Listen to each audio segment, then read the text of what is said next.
लोगों की जिंदगी में बेवजह टांग अड़ाने वाली पंचायती पद्मजा सुबह सुबह अपनी ननद तेजस्विनी से फोन पर बात कर रही थी। कैसी हो दीदी? कैसी रहूंगी, बस घर के कामों में व्यस्त हूँ। सालों पहले मेरे माता पिता ने और भाइयों ने मेरे लिए ऐसा घर ढूंढ के रखा जहाँ मुझे आज तक सांस लेने की भी फुर्सत नहीं मिली। अरे अब कैसा काम, आपके घर में तो दो बहू हैं, अपने सारे काम उन्हें सौंप कर आप आ जाइए अपने मायके आराम करने के लिए।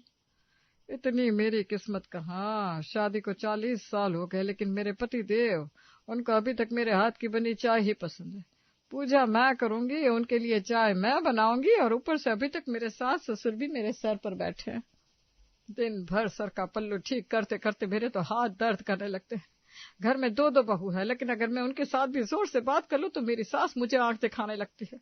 2 मिनट बैठकर अपने पति से बात कर लूं तो मेरा ससुर खांसने लगता है।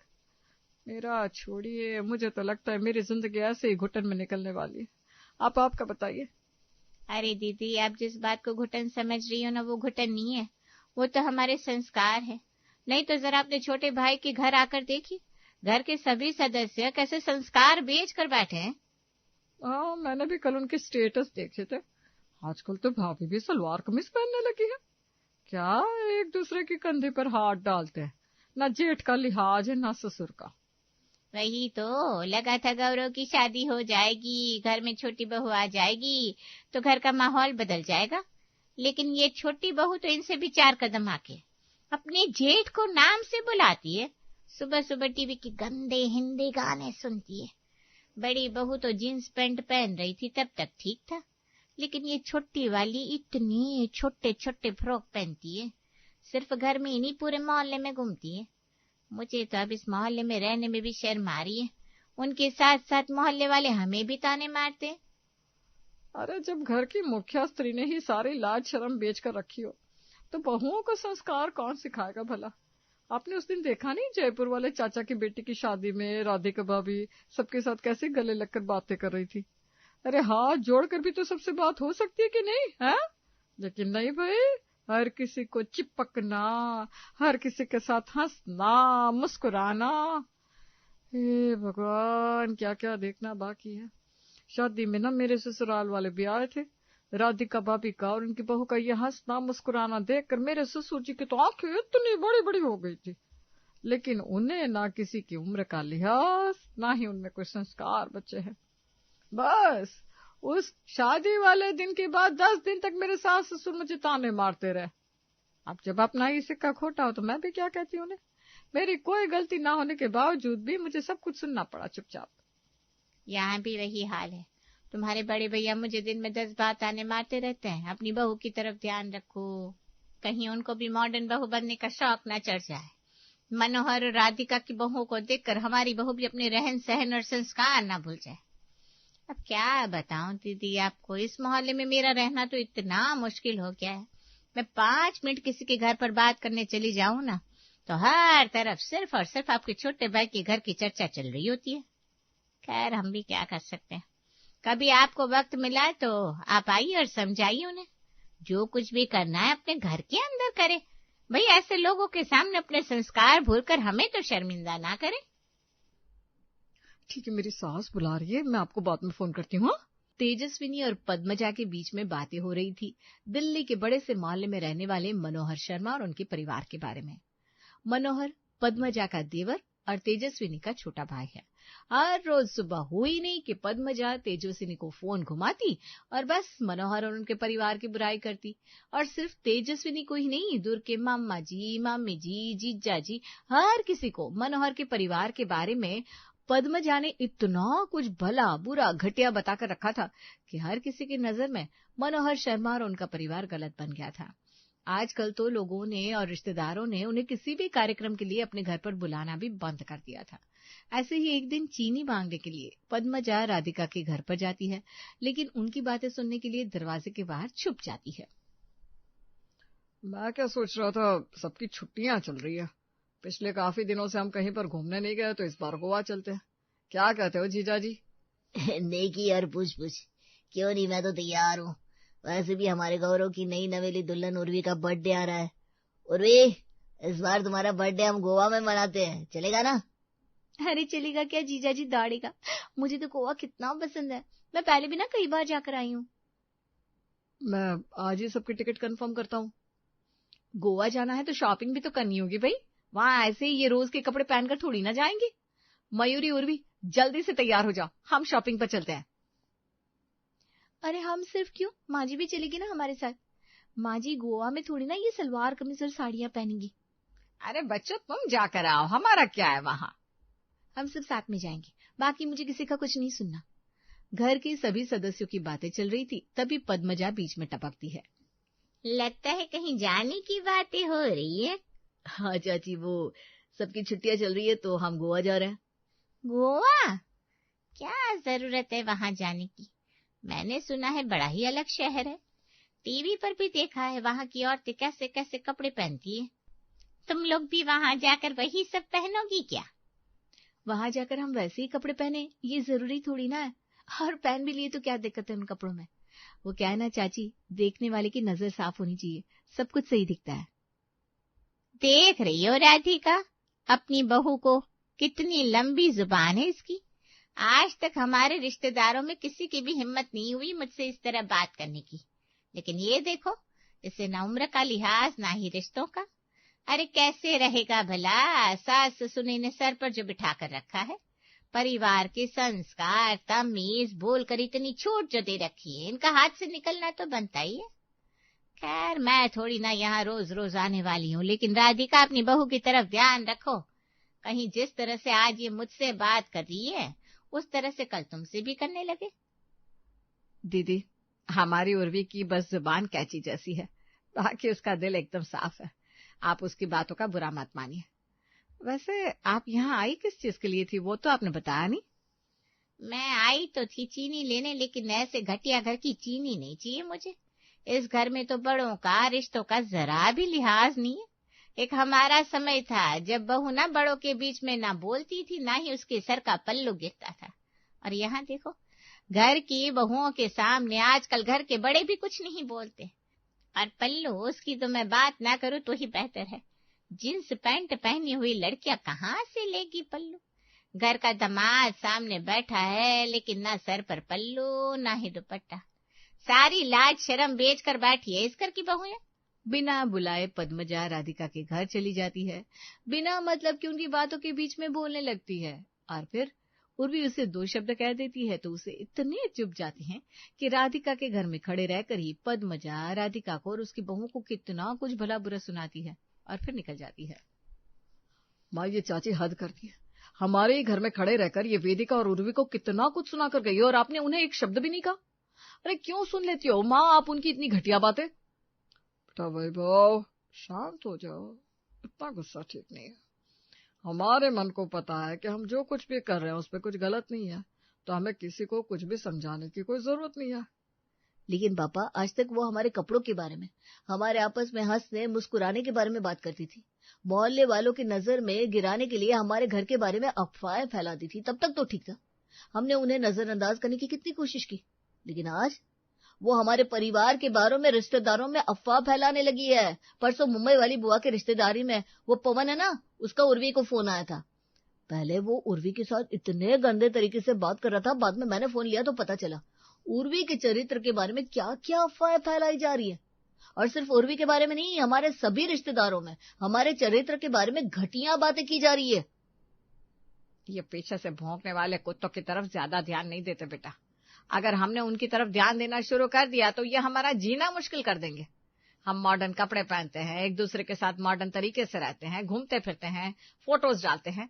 हमारे घर में ससुर बहू को बेटी जैसा समझता है, बड़ा भाई छोटे भाई की पत्नी को अपनी बहन मानता है, भाभी देवर के साथ एक गाड़ी में घूमती है। अगर ये सब करना इस दुनिया की नजर में गलत है और इन्हीं सारी बातों की वजह से समाज अगर हमें चरित्रहीन समझ रहा है तो समझने दो, क्योंकि हमारे नजरिए से इसमें कुछ भी गलत नहीं है।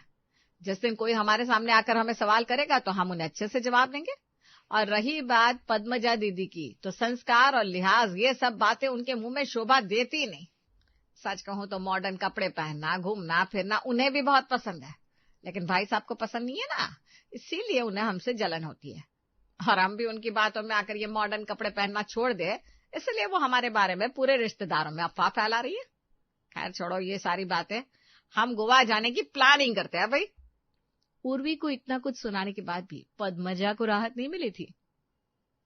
उर्वी ने जो कुछ भी कहा था उस बात का पद्मजा को इतना गुस्सा आया था कि वो फिर से तेजस्विनी को फोन घुमाती है और शुरू कर देती है उर्वी, राधिका और शर्मा परिवार की बुराइयां।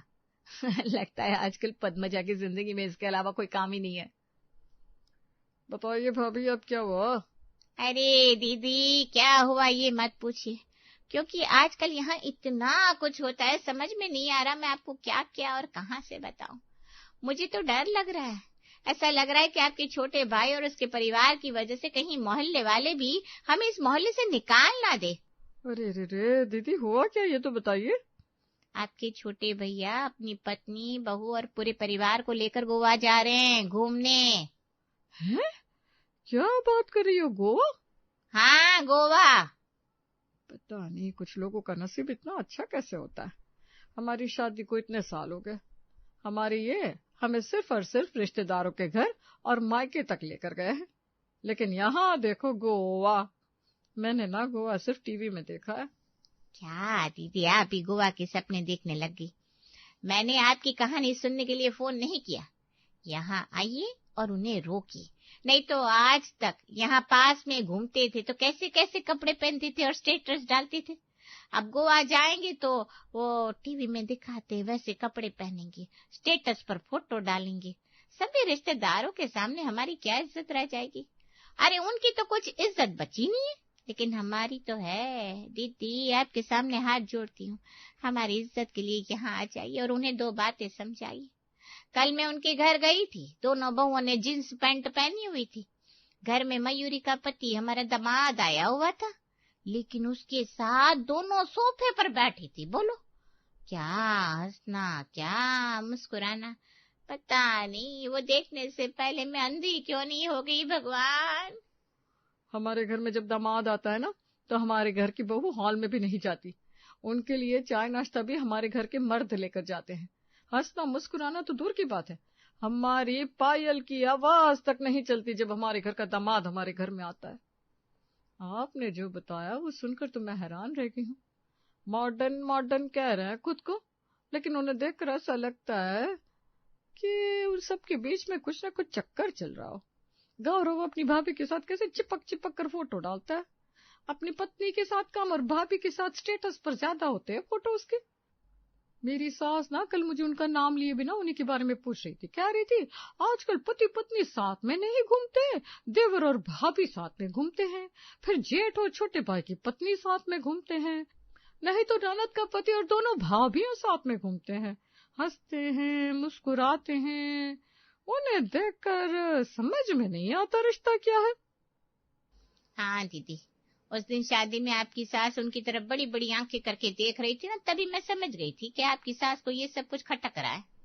हमारे घर में भी दो बहू है भाई, लेकिन उनके सर का पल्लू जरा भी इधर का उधर नहीं होता। लेकिन राधिका की बहू जींस पैंट से फ्रॉक पहनने लगी, और अब तो वो गोवा जाएगी, टीवी में दिखाते वैसे कपड़े पहनेगी, और पहनेगी भी तो अपने तक सीमित नहीं रखेगी, स्टेटस स्टोरी डालकर पूरे शहर को दिखाएगी। आपको पता है दीदी उन्हें कोई कुछ बोलता नहीं ना, बस उनकी शिकायत हर कोई हमारे पास आकर करता है। मोहल्ले की कुछ औरतें तो कहती है उन्हें डर लगता है राधिका की बहू को देखकर कहीं उनकी बहू भी बिगड़ ना जाए। अब पानी सर से ऊपर जा रहा है दीदी, आप जल्दी आइए और समझाइए उन्हें। राधिका और उसका परिवार गोवा जा रहा है, ये सुनकर पद्मजा के पेट में तो भाई जलन होने लगी थी। वो खुद राधिका को रुकने के लिए कहती या फिर कुछ भी समझाती तो राधिका और उसका परिवार ना तो उसकी कोई बात सुनता और ना ही गोवा जाना कैंसिल करते। इसलिए पद्मजा ने अपना ब्रह्मास्त्र निकाला था। पिछले 1.5 घंटे से फोन पर पद्मजा ने तेजस्विनी को राधिका और उसके परिवार के बारे में भला बुरा सुनाकर इतना भड़का दिया कि अगले ही दिन सुबह सुबह तेजस्विनी राधिका के घर पर आ गई। अरे तेजस्विनी दीदी, आप सुबह सुबह यहाँ? भले ही आपने कब्जा कर रखा है, लेकिन है तो मेरे भाई का घर, मैं जब चाहूँ यहाँ आ सकती हूँ। अरे हाँ भाई हाँ, आपका ही घर है, आप जब चाहे तब यहाँ आ सकती हैं। वो सब तो ठीक है दीदी, लेकिन ये घर पर कब्जा कर लिया, ये कौन सा तरीका हुआ बात करने का? क्या हुआ छोटे भैया, बुरा लग गया? मैंने अपना तरीका छोड़कर बात क्या कर ली, आप इतना भड़क गए? आप लोग कपड़े पहनने का, उठने का, बैठने का, हंसने का, मुस्कुराने का, हर बात का तरीका भूल गए हो। फिर भी मैंने आपसे कभी कुछ नहीं कहा, लेकिन आपको पता भी है रिश्तेदारों में क्या बातें हो रही है। आप लोगों के एक दूसरे के साथ, मुझे तो बोलने में भी शर्म आ रही है। पिछले महीने मेरे घर पर पूजा थी, मैंने सोचा आप लोगों को बुलाऊंगी नहीं तो आप लोग मुझसे पूछेंगे तो मैं आपसे इस विषय पर बात करूंगी, लेकिन नहीं, आप लोगों को तो कुछ फर्क ही नहीं पड़ा। आप सबकी वजह से मेरे ससुराल वाले मुझे कितने ताने मारते हैं। मेरी सास तो बात बात पर आपका नाम लेकर मुझे सुनाती है। अब मैंने सुना है आप लोग गोवा जा रहे हैं, वहां जाकर आप लोगों में जो बची कुछ इज्जत और संस्कार है वो भी आप लोग भूल ना जाए, इसीलिए मैं आपको समझाने यहाँ आई हूँ। राधिका भाभी ने अपने मायके वालों को भी फोन कर दिया है, उन लोगों को भी आपकी इन सारी हरकतों के बारे में पता चल गया है। आपके भैया तो बड़े गुस्से में, वो आते ही होंगे। ये लो आ गए। पिछले कई दिनों से पद्मजा ने छोटी छोटी बातें बड़ी बड़ी करके रिश्तेदारों में इस तरह फैलाई थी कि हर एक की नजर में मनोहर और उसका परिवार चरित्रहीन बन गया था। देखते ही देखते मनोहर के घर में सभी रिश्तेदार इकट्ठा हो जाते हैं और हर कोई मनोहर और उसके परिवार को बड़ी बड़ी आवाज में डांटने लगता है, समझाने लगता है। थोड़ी देर तक परिवार के सभी सदस्य चुप थे, लेकिन जब बात हद से आगे बढ़ जाती है तब बस आप लोगों ने काफी कुछ कह दिया और हमने भी सुन लिया। हम चुप है इसका मतलब ये नहीं कि हम लोग गलत हैं। हम लोग रिश्तों का लिहाज करना अच्छे से जानते हैं। आप लोगों को क्या लगता है हम मॉडर्न कपड़े पहनते हैं, एक दूसरे के साथ घुल मिलकर रहते हैं, हमारे परिवार में सबकी एक दूसरे के साथ दोस्ती है, इसका मतलब हम घटिया हैं, चरित्रहीन हैं? अरे आप लोग किस जमाने में जी रहे हो? 21वीं सदी चल रही है भाई। वो पुराने ख्याल, वो पुरानी बातें हम लोगों ने पीछे छोड़ दी है। ससुर सोफे पर बैठा है तो बहू सोफे पर नहीं बैठ सकती। क्यों नहीं बैठ सकती भाई? कहने के लिए तो हम बहू को बेटी कहते हैं ना, तो फिर जब मानने की बारी आती है तो हम लोग इस रिश्ते को गंदी नजर से क्यों देखने लगते हैं? हमें लगा था हमारे विचार आप लोगों से अलग है, लेकिन आप लोगों के विचार इतने गिरे हुए हैं ऐसा हमें नहीं लगा था। आप लोग नए जमाने में आ गए लेकिन अभी भी पुरानी सोच में अटके हुए हैं। बहू सामने हो तो ससुर दिन भर खांसता रहता है जैसे उसे खांसी की बीमारी हो गई हो। बहू दिन भर सर पर पल्ला लिए घूमती है। सर पर पल्ला लेकर घर के काम करना कितना मुश्किल है आप लोगों को पता नहीं है क्या? फिर भी पुरानी परंपराएं छोड़ने के लिए हम तैयार नहीं है। हमने नहीं किया था क्या तो हमारी बहू भी कर लेगी। हम लोग यही सब सोचते रहते हैं और कभी आगे नहीं बढ़ पाते। खैर जैसा नजरिया होता है वैसे ही दुनिया दिखती है। अगर आधुनिक विचारों को अपनाना आप लोगों की नजर में चरित्रहीन होना है तो ठीक है, हम सब चरित्रहीन हैं। 100 सवाल पूछने आए रिश्तेदार मनोहर और राधिका की बातें सुनकर अपना सर शर्म से झुका लेते हैं और वहां से चले जाते हैं।